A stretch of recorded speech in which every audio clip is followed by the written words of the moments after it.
नमस्कार विद्यार्थियों, आप सभी का स्वागत है एक नया वीडियो आप लोगों के लिए एग्रीकल्चर फाइनेंस की कंप्लीट सीरीज आप लोगों के बीच में।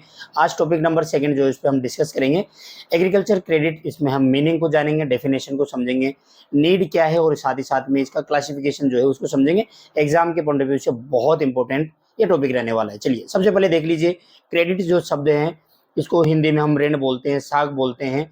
इसके अलावा क्रेडिट को हम जो है लोन भी इसको हम कहते हैं। क्रेडिट जो है वो लैटिन भाषा के क्रेडो शब्द से लिया गया है। क्रेडो का मतलब होता है आई बिलीव, मैं विश्वास करता हूं। ध्यान रखिएगा कि लोन देने वाला और लोन लेने वाले के बीच में जो सबसे इंपॉर्टेंट एलिमेंट होता है वो होता है बिलीव सिस्टम का।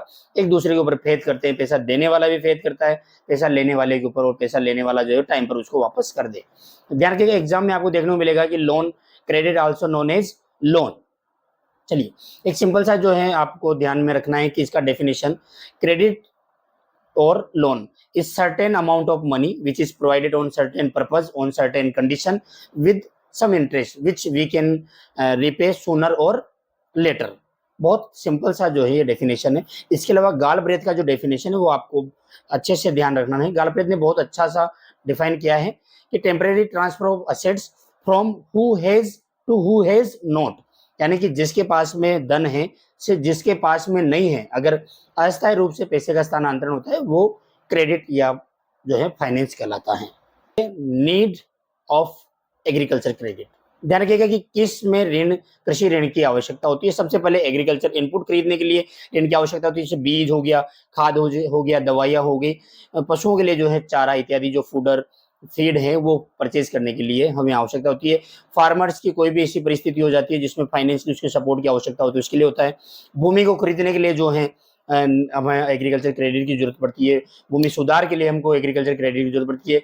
एग्रीकल्चर के जो इक्विपमेंट है जैसे ट्रैक्टर हो गया, थ्रेशर हो गया, इरिगेशन जो है यानी कि ट्यूबवेल हो गया उसको लगाने के लिए, बहुत सारे ऐसे एग्रीकल्चर ये जो कहते हैं इफिशियंसी बढ़ाने के जो इक्विपमेंट हो गए, टेक्नोलॉजी नई नई आगे उनको अडॉप्ट करने के लिए जो है हमको एग्रीकल्चर क्रेडिट की आवश्यकता होती है। अच्छा जो क्रेडिट है उसके क्या क्या गुण होने चाहिए। सबसे पहली बात, वो हमको कम से कम इंटरेस्ट रेट पे मिलना चाहिए।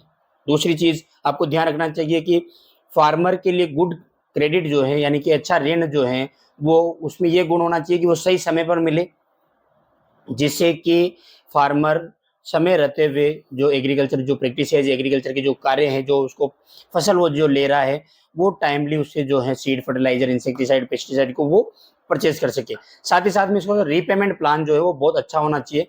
रीपेमेंट प्लान इस तरह का होना चाहिए जिससे कि किसान समय पर उसको जो है वापस रीपे कर सके। यानी कि अच्छा ऋण है, मिनिमम इंटरेस्ट रेट पे होना चाहिए, टाइमली अवेलेबल होना चाहिए, कम से कम डॉक्यूमेंटेशन पे मिल जाए, साथ ही साथ में रीपेमेंट प्लान अच्छा होना चाहिए। ठीक है, तो अगर ये सारे गुण हैं तो टाइमली जो है फार्मर वापस उसको रीपे कर सकता है।